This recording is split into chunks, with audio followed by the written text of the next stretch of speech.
importante aquí es no dejar que esos momentos de angustia se prolonguen más de la cuenta al punto en que podamos caer en una depresión profunda. Dios no quiere que vivamos en esos valles tan bajos, pero a veces esos momentos de angustia Dios los permite para enseñarnos algo muy especial acerca de su carácter y de sus propósitos. Hoy quiero que veamos esta historia porque en lo personal he experimentado en los últimos días victorias muy increíbles, historias muy asombrosas. Todavía tengo muy presente el viaje misionero donde Dios nos permitió vivir testimonios, relatos, historias de esas que dices, tuvo que ser Dios porque de otra manera no te lo explicas. Pero en medio de esas victorias también he experimentado sus momentos de mucha angustia, de mucho dolor por otras circunstancias que también son parte de la vida. Y bueno, esta semana, como ya terminamos oficialmente el libro de Josué, ya no hay una continuidad. Es muy fácil predicar de manera expositiva cuando dices vamos a hablar del libro de Josué hasta que lo terminemos, porque ya sabes qué es lo que sigue. Hay una secuencia. Pero cuando ya se acaba la serie, cuando se acaba la secuencia, de repente te quedas sin, ¿y ahora? ¿Qué es lo que sigue? ¿De qué vamos a hablar? Bueno, esta semana yo le estuve diciendo al Señor, tienes que hablarme primero a mí, porque esta semana está mi esposa es testigo, que hay momentos en los cuales digo, ya, vamos a tirar la toalla. Hay que renunciar a esto, empacan las maletas, vámonos para Estados Unidos, como si tuviéramos ofertas de Estados Unidos. No hay nada, ¿verdad? Pero nomás es un decir. O de regreso a Veracruz. Cuando digo Veracruz, ella es la que se deprime y dice, no, a Veracruz no. Y entonces yo le digo, bueno, a Rosita, tampoco a Rosita. Entonces, hay momentos así. Mayo dijo, el viernes vi al pastor y le di la carita toda, y ella me dijo, pastor, ¿qué tiene? Le digo, estoy muy cansado, ya quiero irme a dormir. Pero aparte, ese cansancio es un cansancio de un acumulado que se viene arrastrando, así como ha habido victorias, ha habido derrotas, ha habido fracasos, ha habido situaciones tristes. Dice ese canto de Jesús Adrián Romero, mi armadura, aunque la lucha he ganado, mi armadura he desgastado, sumérgeme. Bueno, así ando yo, tengo ganas de sumergirme, y no en una guerra, no en una sequía. Necesito sumergirme en el río de la presencia de Dios para refrescarme, reavivarme, otra vez tomar fuerzas para salir adelante. Observa por favor, primer libro de Samuel, capítulo 22, verso 1. Voy a empezar leyendo allí la primera parte del versículo 1 del primero de Samuel, capítulo 22. Yéndose luego David de allí, huyó a la cueva de Adulam.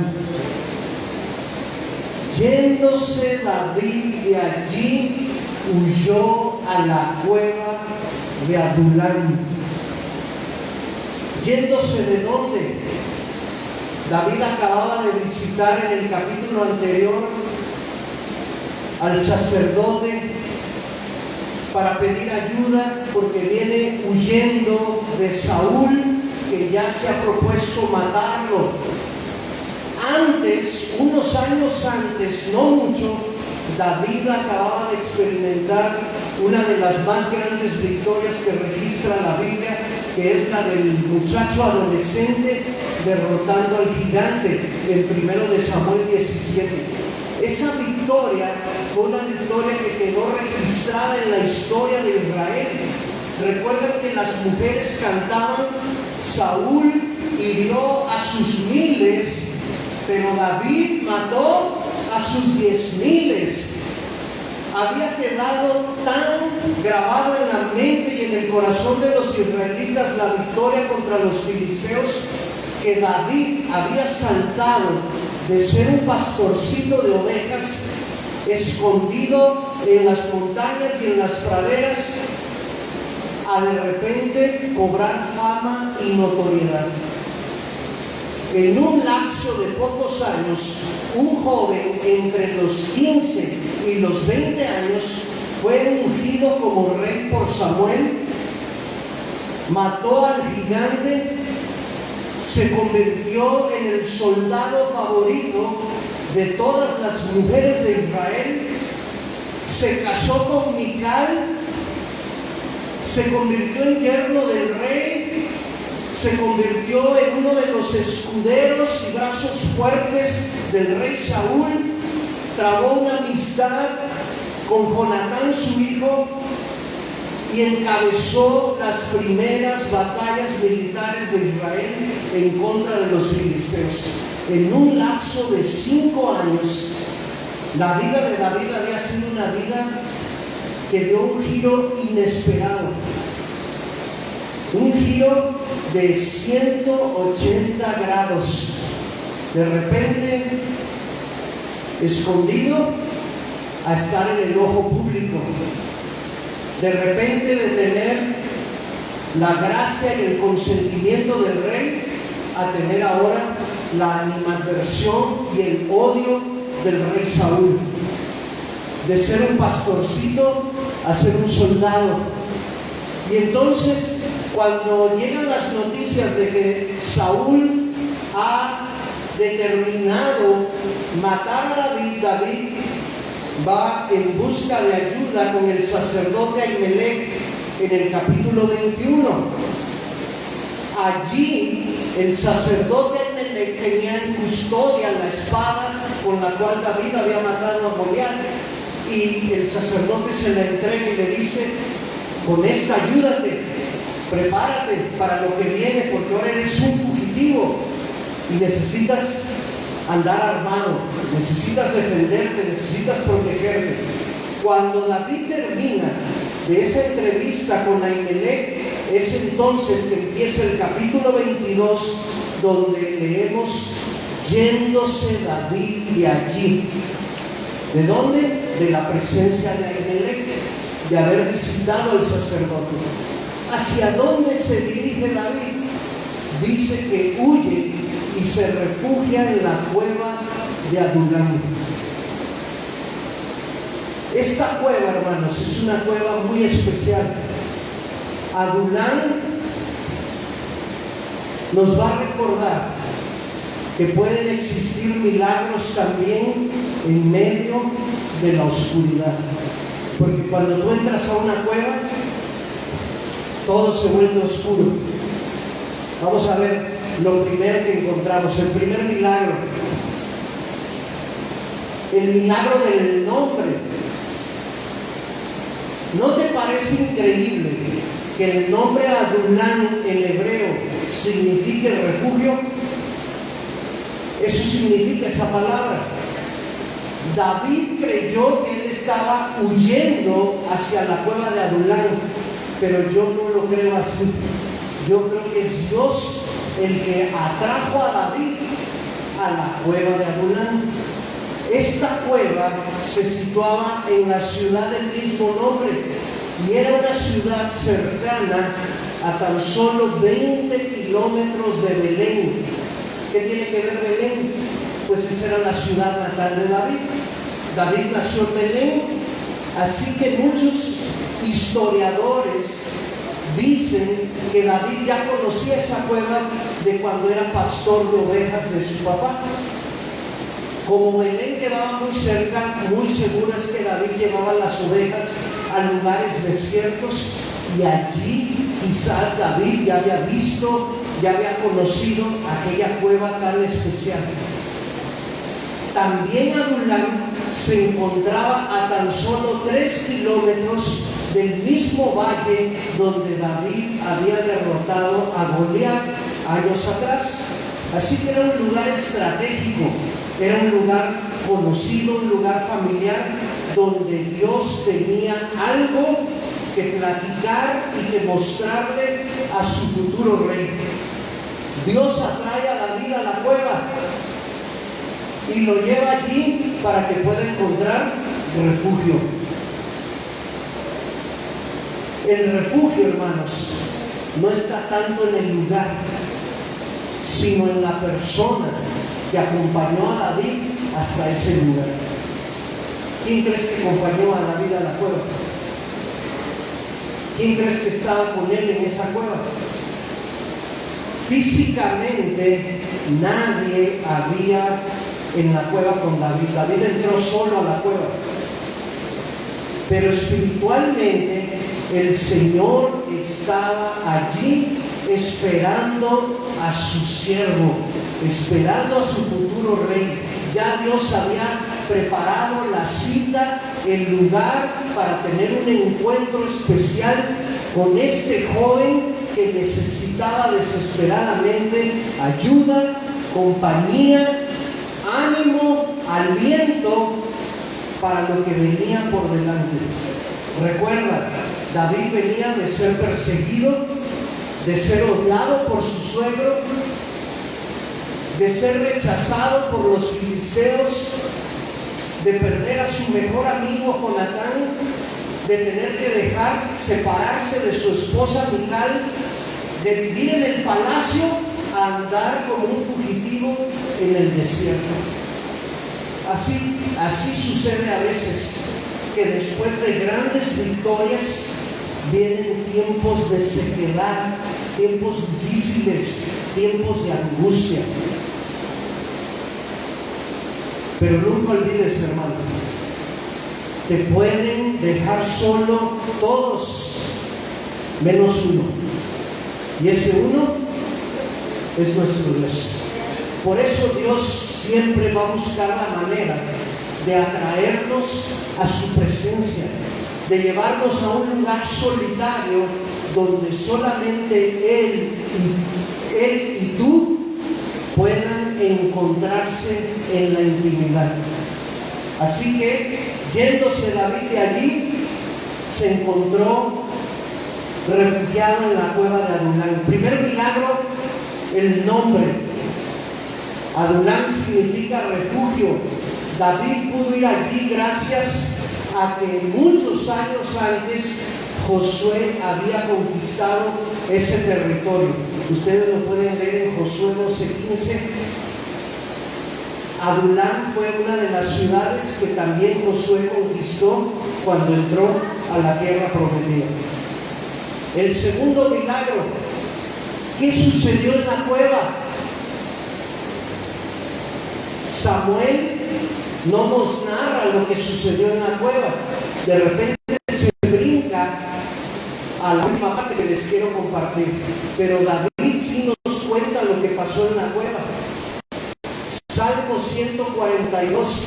Mientras David estuvo en la cueva, él escribió el Salmo 142 y también el Salmo número 57. Observa, por favor, lo que dice este Salmo 147. Perdón, 142.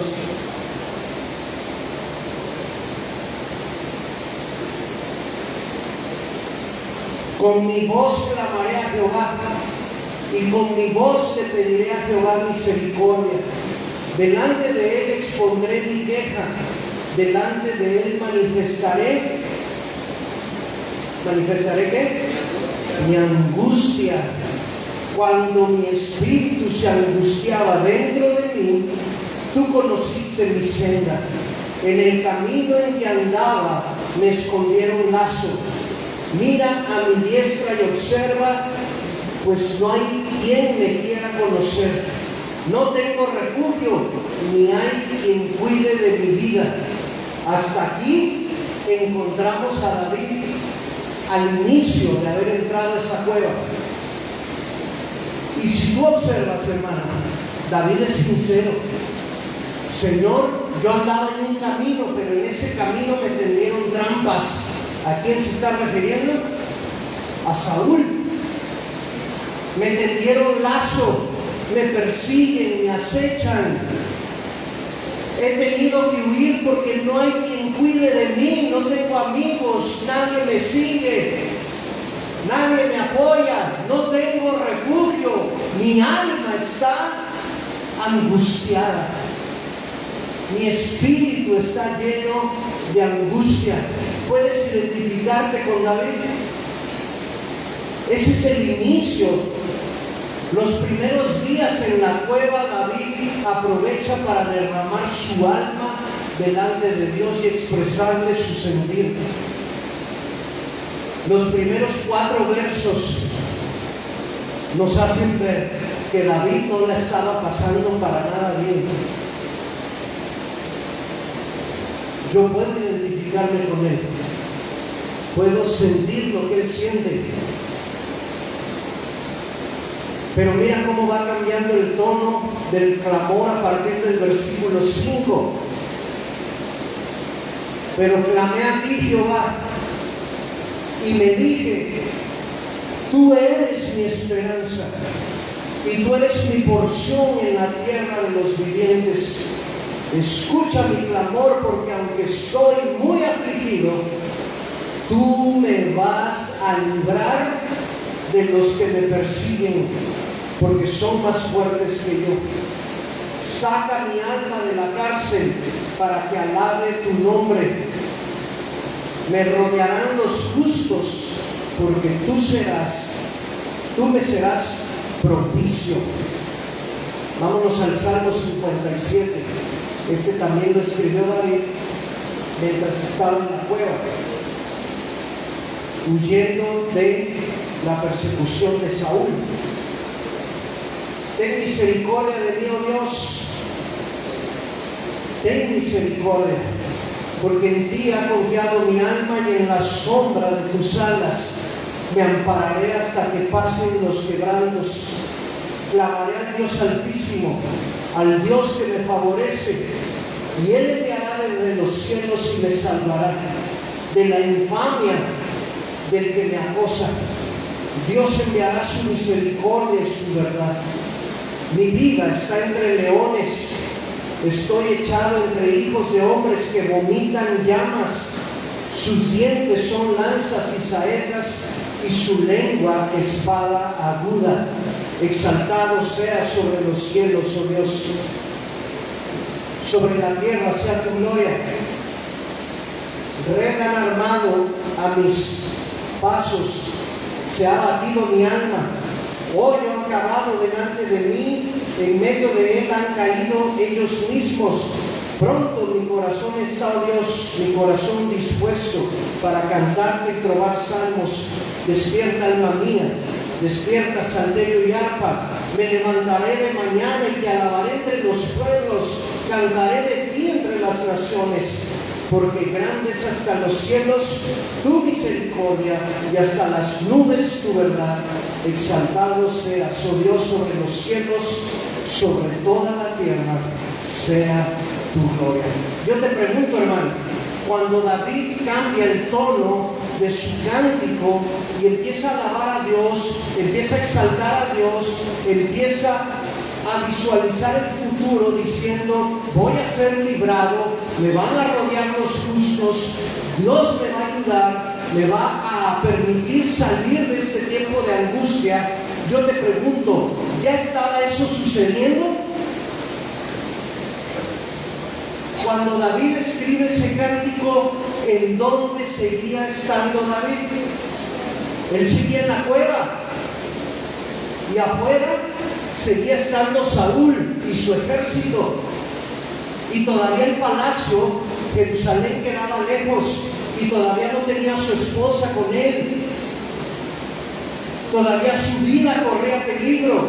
¿Qué fue entonces lo que sucedió? ¿Cómo es posible que de un tipo que entra a la cueva, deprimido, angustiado, solitario, ahora encontramos a un tipo que está cantando, alabando, fortalecido y declarando victoria sobre su vida y sobre sus enemigos. Sucedió el segundo milagro, el milagro del escondite. No fue David el que corrió a la cueva, fue Dios el que lo atrajo a donde él estaba. La presencia de Dios estaba en Adulán, adentro de esa cueva. Dios quería que David corriera hasta allí para que entonces Dios pudiese hacer la obra en la vida, en el interior, en la mente de su siervo. Qué lugar tan extraño para empezar a componer canciones. Pero así pasa con Dios.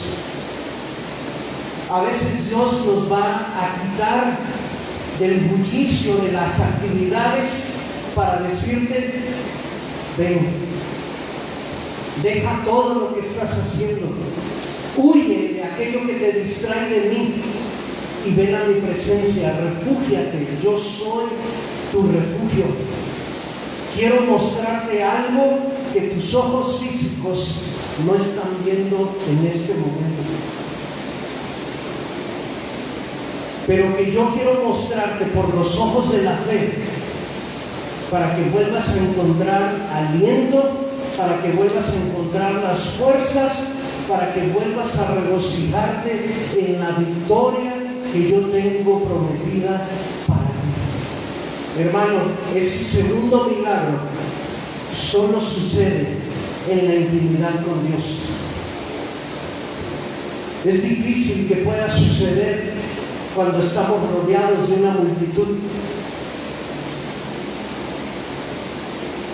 Hay momentos en la vida de cada cristiano que va a necesitar desconectarse de todo para poder conectarse solamente con el que vale la pena, con la fuente de poder, con la fuente de agua viva que es el Señor Jesús. Y si Él te invita a ir a una cueva, ve a la cueva. Y si Él te dice: toma tu carro y maneja hasta donde yo te diga, y ahí te paras y te das cuenta que no hay nada a tu alrededor, allí te paras. Y si el Señor te dice: ve y alquila un cuarto de hotel por una noche, ahí quédate solo en ese cuarto de hotel hasta que yo me encuentre contigo, hazlo, hermano. Hazlo, porque el segundo milagro solo puede suceder en el escondite secreto. Y sabes, muy pocos conocen ese lugar.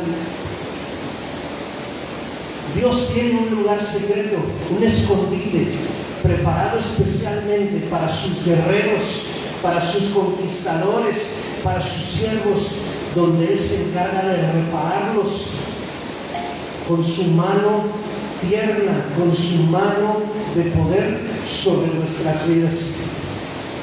Yo estoy sospechándome que me les voy a desaparecer 1 o 2 días, no sé cuándo, pero yo ya siento que el Señor está tocando muy fuerte, diciendo: Armando, necesitas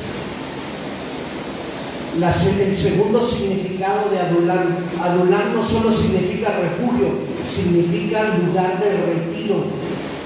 Necesitas retirarte, necesitas desconectarte para que vuelvas a agarrar fuerza, pero no para agarrarla yéndote a un congreso, no para agarrarla yéndote a un viaje misionero. Necesitas agarrarla solamente en mi presencia. Número 3, hay un tercer milagro.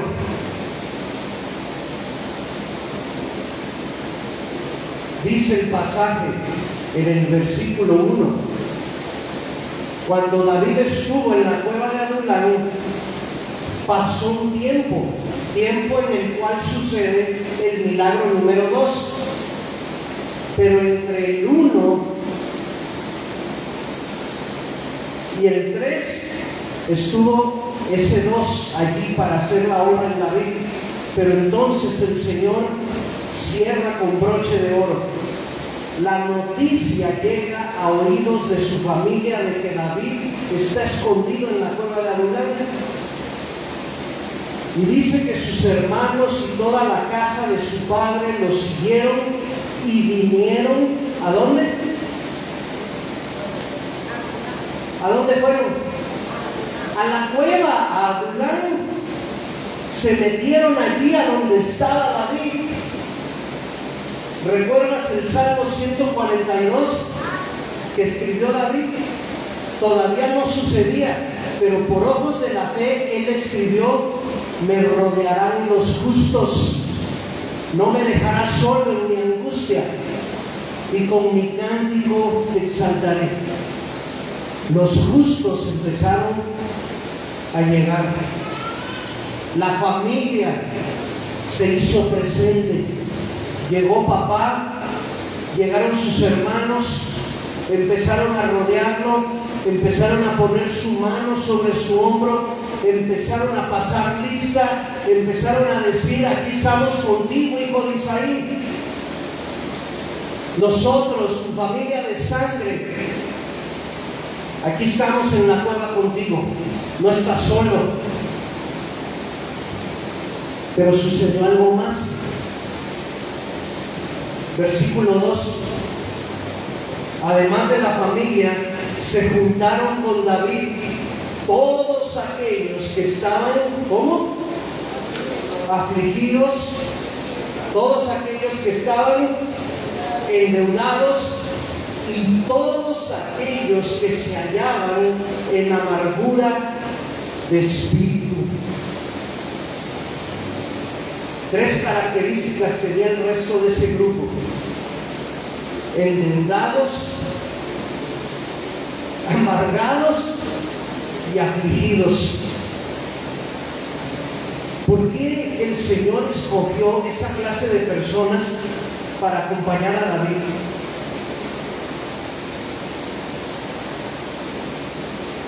Porque podían identificarse con él.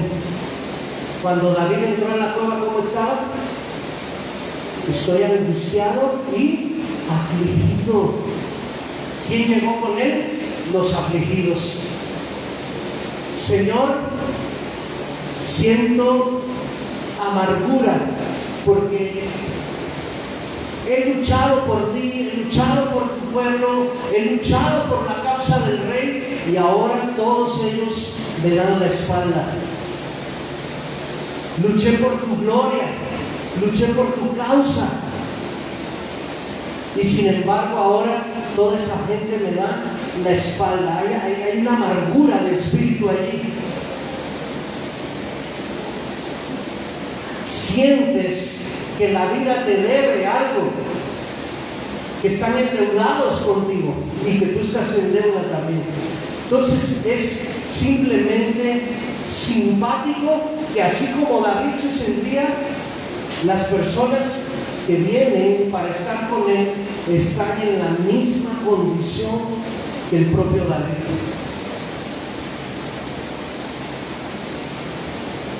Tercer milagro: David entró a la cueva solo y de repente sale con 400 hombres, entre familiares y la bola de afligidos y amargados.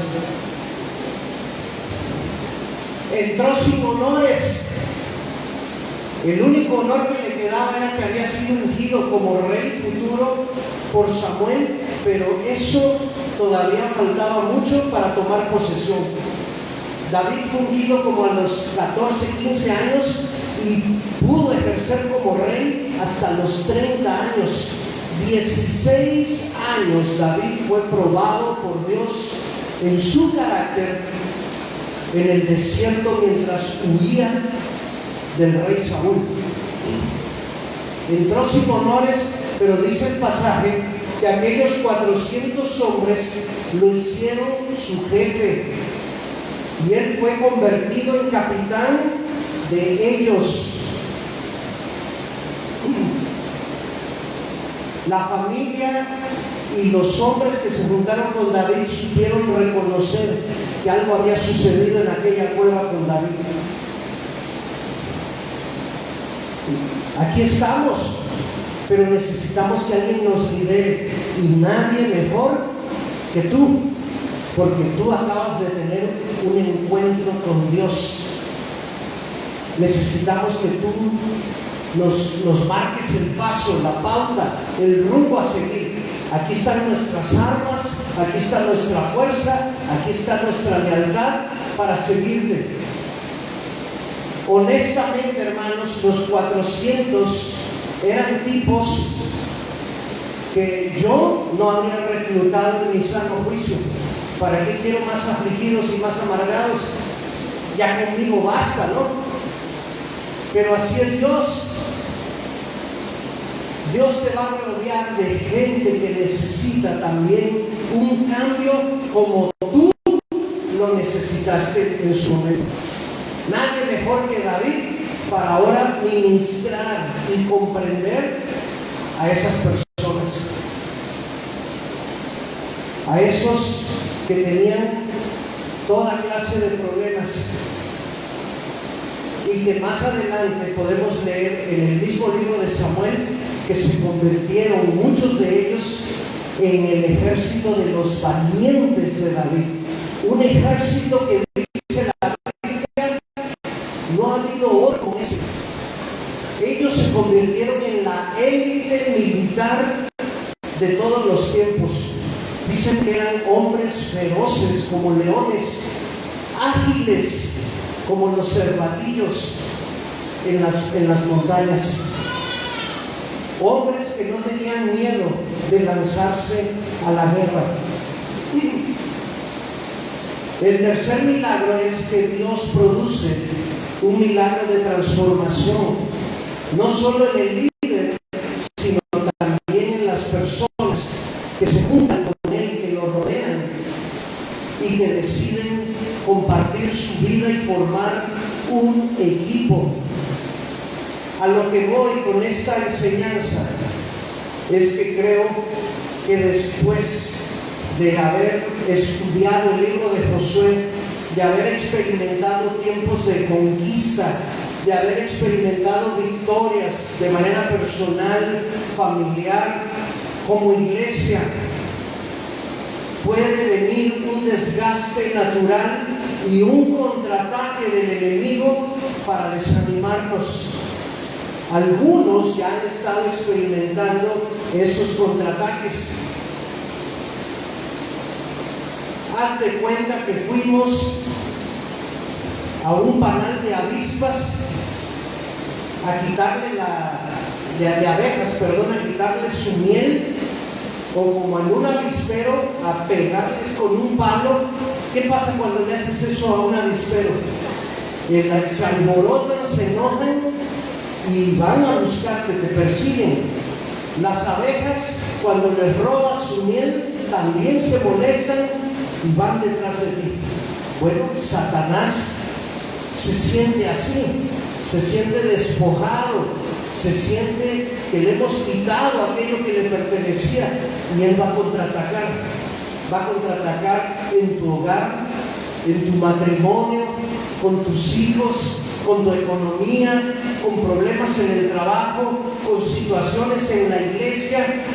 Él es muy creativo y va a encontrar muchas formas para estar desanimando tu corazón, llenándote de angustias.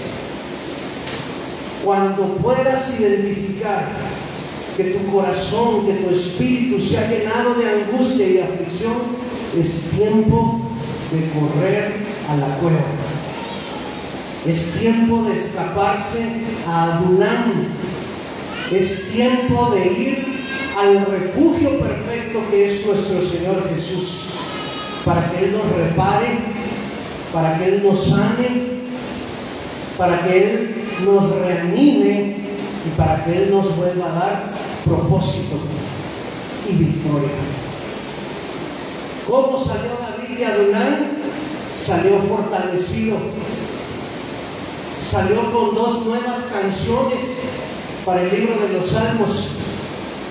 Salió con la familia, la misma familia que cuando era más joven se burló de él. ¿Se acuerdan? Cuando llegó al campamento, sus hermanos no querían que estuviera allí. Ahora esos mismos hermanos están con él en su ejército. Ahora David está comandando a 400 personas. Ahora Dios le ha dado un ejército para que lo cuide y lo proteja de sus enemigos. Ahora Dios ha hecho que lo que se veía muy lejano en el futuro se convierta ahora en un presente lleno de esperanza y lleno de optimismo.